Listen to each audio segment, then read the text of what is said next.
Welcome back to our channel AM Vihari channel. ఈ వీడియోలో మనం బెంగళూరు దగ్గర చిక్బల్లాపూర్లో ఉన్నటువంటి ఈషా ఫౌండేషన్ గురించి మొత్తం ఇన్ఫర్మేషన్ ఈ వీడియోలో చూద్దాం రండి. ఇది బెంగళూరు నుంచి 80 కిలోమీటర్లు వస్తుంది. అదే మనకు ఎయిర్పోర్ట్ నుంచి అయితే 50 కిలోమీటర్ల దూరం వస్తుంది. మన తెలుగు రాష్ట్రాల నుంచి అంటే అనంతపురం, పెనుగొండ, హిందూపూర్ నుంచి నెంబర్ ఆఫ్ బస్సెస్లు అయితే ఈ ఈషా ఫౌండేషన్కు ఉంటాయి.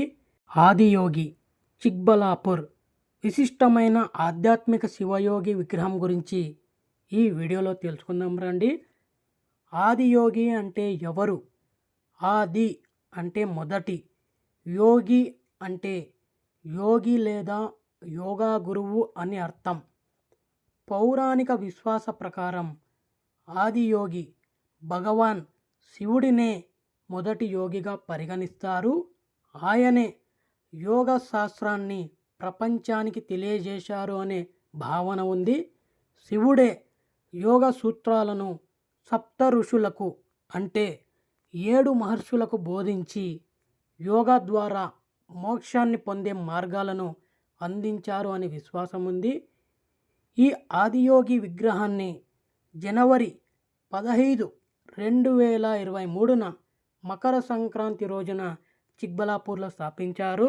ఇది బెంగళూరు నుంచి 80 కిలోమీటర్ల దూరంలో వస్తుంది. ఈ ఆదియోగి విగ్రహాన్ని ఈషా ఫౌండేషన్ వ్యవస్థాపకుడు సద్గురు జగ్గి వాసుదేవ్ గారు అయితే నిర్మించారు. ఇక్కడ 112 అడుగుల భారీ శివుని విగ్రహం అయితే ఇక్కడైతే ఉంటుంది.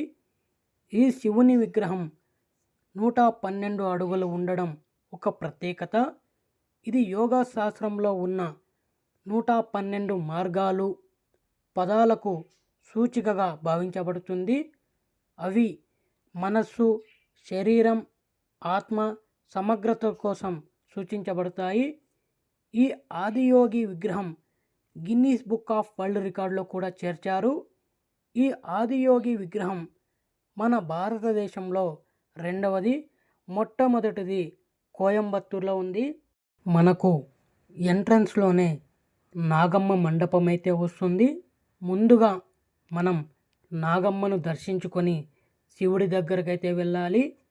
ఈ ఆదియోగి విగ్రహం అడుగు భాగంలో ఒక శివలింగం అయితే ఉంటుంది. దీనిని యోగేశ్వర లింగ అని పిలుస్తారు. ఇది ఆధ్యాత్మిక శక్తిని సూచిస్తుంది. ఇక్కడ ఉదయం నుంచి సాయంత్రం వరకు విగ్రహ దర్శనం అయితే అందుబాటులో ఉంటుంది. ఇక్కడ దీపార్పణ, నీళ్లార్పణ, మాలార్పణ వంటి పూజా కార్యక్రమాలు నిర్వహిస్తారు. ప్రతిరోజు ఇక్కడ ఒక దివ్య దర్శనం అంటే లేజర్ షో కూడా జరుగుతుంది. ఇందులో యోగా మరియు మీమాంస గురించి కథనం ఉంటుంది. ఈ ఆదియోగి విగ్రహం బరువు 500 టన్నులు ఉంటుంది. ఇక్కడ పార్కింగ్లకు బైక్లకు అయితే 20 రూపీస్ ఛార్జ్ చేస్తారు. అదేవిధంగా కార్లకు అయితే 50 రూపీస్ ఛార్జ్ చేస్తారు. ఈ ఆదియోగి విగ్రహం ముందు భాగంలోనే మహానందీశ్వరుని విగ్రహం కూడా వస్తుంది. ఈ విగ్రహాన్ని 15 జనవరి 2024లో ఏర్పాటు చేశారు. ఈ నందీశ్వరుని విగ్రహం సుమారు 20 అడుగుల ఎత్తులో ఉంటుంది. ఈ ఆదియోగి విగ్రహం పక్కనే ఈషా ఫౌండేషన్ వారు ఏర్పాటు చేసిన గోశాల కూడా వస్తుంది. ఈ ఆదియోగి టెంపుల్ దగ్గర శివరాత్రి రోజున అంగరంగ వైభవంగా ఉత్సవాలు నిర్వహిస్తారు. మనకు స్టార్టింగ్లోనే ఒక పెద్ద త్రిశూలం కూడా వస్తుంది. దీనికి ఆనుకొని 4 వైపులా 4 రథచక్రాలు వస్తాయి. అవి ధర్మ, ఆర్త, కామ, మోక్ష ప్రతీక. ఈ చక్రాలను తిప్పితే మంచి జరుగుతుందని ఇక్కడ భక్తులు విశ్వసిస్తారు. ఇలాంటి మంచి కంటెంట్ను మీకు అందించినందుకు ఈ వీడియోను ఎక్కడ స్కిప్ చేయకుండా చూడండి. ఈ వీడియో కనుక మీకు నచ్చినట్లయితే లైక్ చేసి మీ మనసుకు ఏమనిపిస్తుందో అది కామెంట్ రూపంలో తెలియజేయండి ఫ్రెండ్స్. అదేవిధంగా నా ఛానల్ను ఫస్ట్ టైం కనుక చూస్తున్నట్లయితే నా ఛానల్ను సబ్స్క్రైబ్ చేసుకొని అదేవిధంగా పక్కనే ఉన్న గంట సింబల్ని నొక్కి ఆల్ అనే ఆప్షన్ని ఆన్ చేసుకోండి. నేను చేసే ప్రతి వీడియో మీకు నోటిఫికేషన్ రూపంలో వస్తుంది.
పైన పదం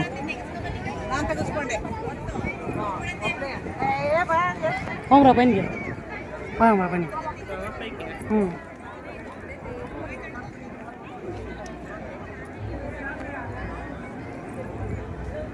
ఏం ఇంటి పెట్టుకుంది వాళ్ళు ఏమన్నా చేస్తారా వీడియోలు తీసుకోండి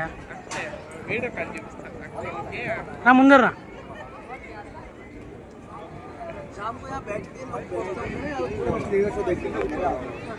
పాము ఎట్లా ఉంది పాము రా పైనకి రా. లేజర్ లైట్లు పడతాయి చూడు, అప్పుడే బాగుండేది. లేజర్ వేస్తారు వీళ్ళు నైట్ టైం.